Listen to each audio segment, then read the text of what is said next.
Hello friends, welcome to my channel. So ఈరోజు వచ్చి బేసిక్గా ఏంటంటే మనం ఏదైతే డిఎస్సి యాజ్ వెల్ యాజ్ టెట్కి సంబంధించి అదేవిధంగా గురుకుల. సో ఎవరైతే ఆస్పిరెంట్స్ మనకు బేసిక్గా డిఎస్సి అండ్ టెట్కి ప్రిపేర్ అవుతున్నారో అదేవిధంగా గురుకుల కూడా ప్రిపేర్ అవుతారో వాళ్ళ కోసం స్పెషల్గా మన యొక్క సిరీస్ని మనం స్టార్ట్ చేసాం. అదేవిధంగా ఈ యొక్క క్లాసెస్ ఈరోజు వచ్చేసి మనము థర్డ్ క్లాస్లో నుంచి 6th లెసన్. సో బేసిక్గా 1, 2, 3, 4, 5 లెసన్స్ ఆల్రెడీ మనం 1 to 5 డిస్కస్ చేసాం. సో అవి మన ప్లేలిస్ట్లో ఉన్నాయి. మీరు ప్లేలిస్ట్లోకి వెళ్ళి మీరు మా వీడియోస్ని చూడొచ్చు. అదేవిధంగా ఇక్కడ బేసిక్గా మనం ఏంటంటే ఏవైతే ఎగ్జామ్ పాయింట్ ఆఫ్ వ్యూలో డైరెక్ట్గా ఎగ్జామ్లో కనిపించే కాన్సెప్ట్స్ ఏదైతే ఉన్నాయో దాన్ని మాత్రం మనం డిస్కస్ చేస్తాం. సో ఏంటంటే బేసిక్గా మనం టైం వేస్ట్ చేయకుండా. సో అదేవిధంగా ఏదైతే మన క్లాస్లో మనం డిస్కస్ చేస్తామో అవి మీరు ఒకసారి మీరు టెక్స్ట్ బుక్లో తీసి చదివినా కూడా అవే క్లారిటీగా క్లియర్గా ఉంటాయి. సో మీ టైం వేస్ట్ చేయకుండా మన యొక్క క్లాసెస్లో ఉన్నటువంటి వీడియోస్ మీకు ఈజీగా అవుతాయి, రైట్. సో మీ ప్రిపరేషన్ కూడా ఈజీ అవ్వడానికి కూడా ఛాన్సెస్ ఉన్నాయి, రైట్. సో అదేవిధంగా ఈరోజు వచ్చి బేసిక్గా మనము 2 చాప్టర్స్ని డిస్కస్ చేస్తున్నాం. ఒకటి చాప్టర్ 6 అదేవిధంగా చాప్టర్ 7. సో ఇది ఏ క్లాస్కి సంబంధించింది? థర్డ్ క్లాస్కి సంబంధించి. ఎందుకంటే డిఎస్సి కానీ టెట్ కానీ గురుకుల కానీ బేసిక్గా మనకు వచ్చి థర్డ్ క్లాస్ నుంచి ఇంటర్మీడియట్ లెవెల్ వరకు, అంటే బేసిక్గా 3rd to 10th, బట్ దాని ఎక్స్టెన్షన్ అనేది మనము ఇంటర్మీడియట్ వరకు లింక్ చేసుకోవాల్సి ఉంటుంది. సో మన క్లాస్లో మనం 2 చాప్టర్స్ని డిస్కస్ చేస్తాం. సో బేసిక్గా ఎందుకు 2 చాప్టర్స్ని డిస్కస్ చేస్తున్నామంటే ఇక్కడ ఏవైతే మీరు చదివినా కూడా మెయిన్గా వచ్చేటువంటి ఈ కాన్సెప్ట్స్ తప్ప మనకి ఎలాంటి కాన్సెప్ట్స్ రావు అనమాట. సో దాన్ని చాలా సింప్లిఫై చేసి చాలా సింపుల్గా ఈజీగా మీకు అర్థమయ్యే మెథడ్లో నేను ఇక్కడ బోర్డు పైన రాయడం జరిగింది. సో టైం వేస్ట్ చేయకుండా పేపర్స్ అన్ని ఫిల్టరైజేషన్ చేసి మీకు వితౌట్ టైం వేస్ట్ నేను క్లియర్గా ఇక్కడ బోర్డు పైన రాయడం జరిగింది. సో ఒకటి 6th లెసన్ అదేవిధంగా 7th లెసన్. సో ఇంతే అనమాట. సో ఈ కాన్సెప్ట్ని ఏమున్నాయి, మరి ఈ కాన్సెప్ట్ని ఎంత ఈజీగా మనం డిస్కస్ చేస్తామనేది ఈ వీడియోలో ఈ యొక్క స్పెషాలిటీ అనమాట, రైట్. సో బేసిక్గా చూసినట్టయితే మీకు ఈ చాప్టర్ నెంబర్ 6 వచ్చేసి బాండింగ్ విత్ లీవ్స్.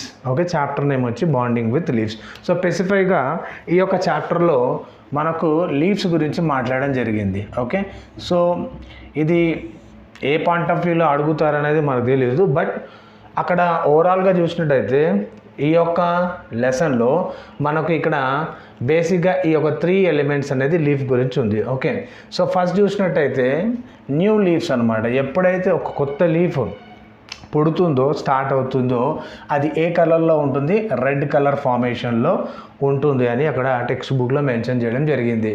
అంతేకాకుండా ఎగ్జాంపుల్గా మనకి ఇక్కడ చూసినట్టయితే ఒక 2 ఎగ్జాంపుల్స్ ఇవ్వడం జరిగింది. ఒకటి ఆల్మండ్, అదేవిధంగా మనకు వచ్చేసి మ్యాంగో లీవ్స్.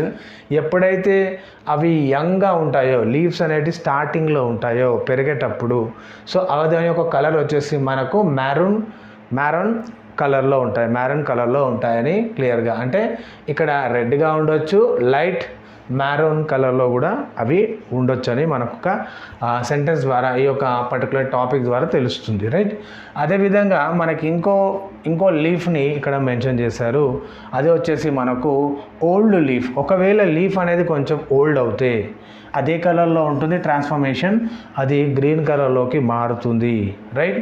సో ఫస్ట్ది మనం రెడ్ కలర్ చూసాం, సెకండ్ది మనం గ్రీన్ కలర్ చూసాం. అదేవిధంగా ఇక్కడ చూసినట్టయితే ఒకవేళ లీఫ్ అనేది పడిపోతే ఫాల్ లీఫ్ అనేది పెరిగి పెద్దదై అది ఎండిపోతే, రైట్, అది కింద ఎండిపోయిన తర్వాత కింద పడిపోయినప్పుడు ఏ కలర్లో ఉంటుంది? అది ఎల్లో కలర్లో ఉంటుంది, రైట్. సో మనకు red colour, green colour, yellow కలర్గా లీఫ్ అనేది మారుతుంది. ఓకే, సో న్యూ లీఫ్ వచ్చినప్పుడు రెడ్ కలర్, ఓల్డ్ లీఫ్ అయినప్పుడు green colour, and fall leaf వచ్చినప్పుడు మనకు ఎల్లో కలర్గా మారుతుంది. సో కలర్స్ అంటే లీవ్స్, ఎస్పెషల్లీ ఈ చాప్టర్ బాండింగ్ విత్ లీవ్స్ కాబట్టి ఇక్కడ లీవ్స్ యొక్క కలర్ ట్రాన్స్ఫర్మేషన్ అనేది మనకి ఈ టాపిక్లో అంటే ఈ చాప్టర్లో డిస్కస్ చేయడం జరిగింది. ఓకే, అదేవిధంగా నెక్స్ట్ పాయింట్ చూసినట్టయితే ఒకవేళ మనము జనరల్గా చూసినట్టయితే ఎప్పుడైతే లీవ్స్ అనేవి రాలిపోతాయో పడిపోయినప్పుడు దాన్ని ఏం చేయాలి? నార్మల్గా అయితే మనము 2 things చేస్తారు పీపుల్. ఓకే, పబ్లిక్ ఏం చేస్తారంటే దాన్ని తీసుకొచ్చి కాల్చడం జరుగుతుంది. ఓకే, పడిపోయిన లీవ్స్ని తీసుకొని దగ్గరకు వచ్చి కాల్చడం జరుగుతుంది. అది కాల్వడం జరిగితే ఏమవుతుంది, స్మోక్ అనేది బయటికి వస్తుంది. ఓకే, సో మనం లీవ్స్ అన్ని తీసుకొచ్చి దగ్గర చేసి కలెక్ట్ చేసి రాలిపోయిన లీవ్స్ అయితే ఏవే ఎల్లో కలర్లో ట్రాన్స్ఫార్మ్ అయినాయో ఆ లీవ్స్ ఆలిపోయిన తర్వాత అంటే ఎండిపోయిన తర్వాత దాన్ని ఒక దగ్గర తీసుకొచ్చి కాల్చేస్తారు. కాల్వడం వల్ల ఏం జరుగుతుంది, మనకు హెల్త్ ఇష్యూస్ అనేటివి వస్తాయి.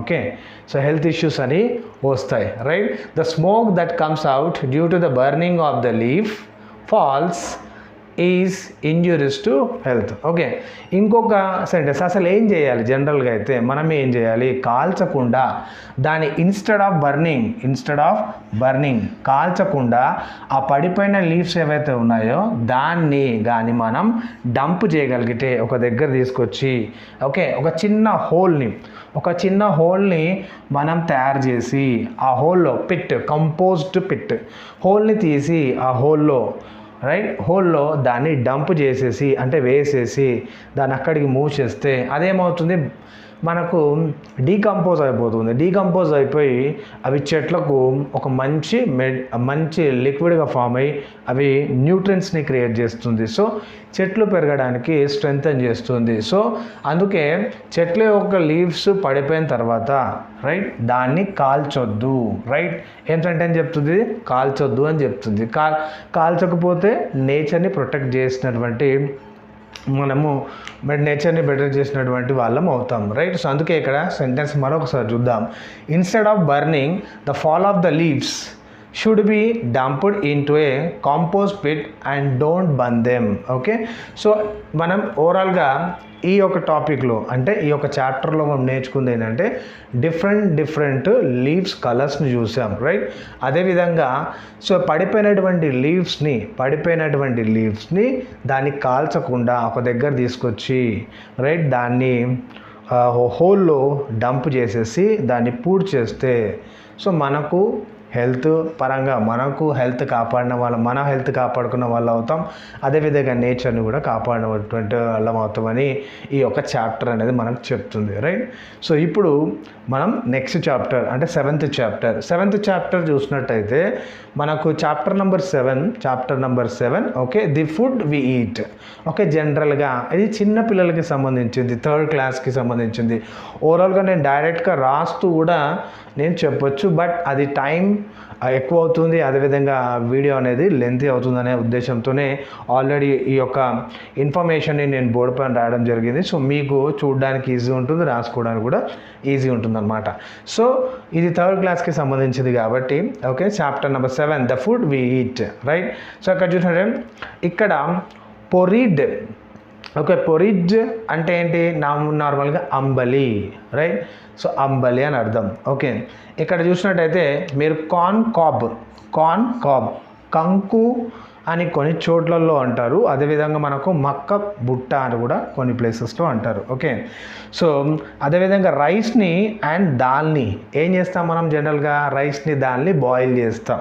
సో మనకు సిల్లీగా అనిపించవచ్చు, బట్ ఇవి 3rd క్లాస్కి సంబంధించింది కాబట్టి సో అడగొచ్చేమో, చెప్పలేము, అడుగుతారా అడగరో కూడా తెలియదు.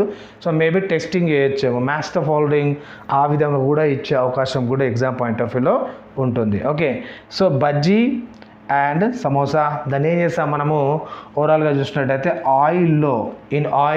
Fried in oil generally. So fried in ఆయిల్లో మనం ఫ్రై చేస్తాం. Okay, chapati and meat roasted on coal కాల్స్తాం. ఓకే, నెక్స్ట్ ఇడ్లీని మనం స్టీమ్ చేస్తాం. అదేవిధంగా మనము పికిల్స్ చూసినట్టయితే రైతా అంటే ఏంటి, పెరుగు పచ్చడి. ఓకే, పెరుగుని పచ్చడి అంటే అందులో టమాటాలు కానీ ఉల్లిగడ్డలు కానీ అదేవిధంగా మనము కొత్తిమీర కానీ వేసి సో దాన్ని రైతా అంటాం, పెరుగు పచ్చడి అంటారు కొన్ని ప్లేసెస్లో. రైట్, ఓవరాల్గా మనం రెస్టారెంట్స్లో వెళ్ళినట్టయితే ఇలాంటి రైతా మనకు బిర్యానీతో పాటు ఇస్తారు. ఓకే, దాని అదేవిధంగా వితౌట్ హీటింగ్ అంటే దాన్ని హీట్ చేయం మనం. ఓకే, ఎలా తింటాం మరి, దాన్ని ఓకే, న్యాచురల్గా అన్ని ఇంగ్రీడియంట్స్ని ఒక కలిపి చేస్తాం. సో మీకు తెలుసు పికిల్స్ ఎలా విధంగా చేస్తారు. సో కాల్చరు, అదేవిధంగా దాన్ని రోస్ట్ చేయరు, బాయిల్ చేయరు, ఓకే, ఫ్రై చేయరు, స్టీమ్ కూడా చేయరు, న్యాచురల్గా సో రాగా మనం తయారు చేస్తాం. అదేవిధంగా ఇక్కడ రైతా కూడా అదేవిధంగా వేస్తాం అనమాట. సో ఇది బేసిక్గా మనకు 6th and 7th చాప్టర్కి సంబంధించింది. ఓకే, చాలా సింపుల్గా వీడియోస్ని మీరు నంబర్ ఆఫ్ టైం చూడొచ్చు, రివిజన్ చేయొచ్చు. Okay, so 3rd class government text బుక్కి సంబంధించినటువంటి ఈ యొక్క క్లాస్ అనమాట. So 6th and 7th lessons 2 చాప్టర్స్ని మనం ఒకే వీడియోలో మనం కంపేర్ చేస్తాం. ఎందుకంటే ఒక్కొక్క వీడియో చేస్తే సపరేట్గా లెంతీ అవుతుంది. సో స్మార్ట్గా ఒకటే వీడియోలో 2 చాప్టర్స్ని ఒక దగ్గర పెట్టి కంపేర్ చేసేసి మీకు ఈ విధంగా ఈజీ ఫార్మేట్లో, సో ఎవరైతే డిఎస్సి ఆస్పిరెంట్స్ ఉన్నారో, అదే టెట్ ఆస్పిరెంట్స్ ఉన్నారో, గురుకులకి ప్రిపేర్ అవుతున్నారో, సో వాళ్ళందరికీ ఈ వీడియో అనేది యూస్ఫుల్ అవుతుంది. సో ఇలాంటి మరిన్ని అప్డేట్స్ కోసం మా ఛానల్ సబ్స్క్రైబ్ చేయండి. సో ఈ యొక్క డిఎస్సి అండ్ టెట్ సిరీస్ని మీరు మా ప్లేలిస్ట్లో చూడొచ్చు. Thanks for watching.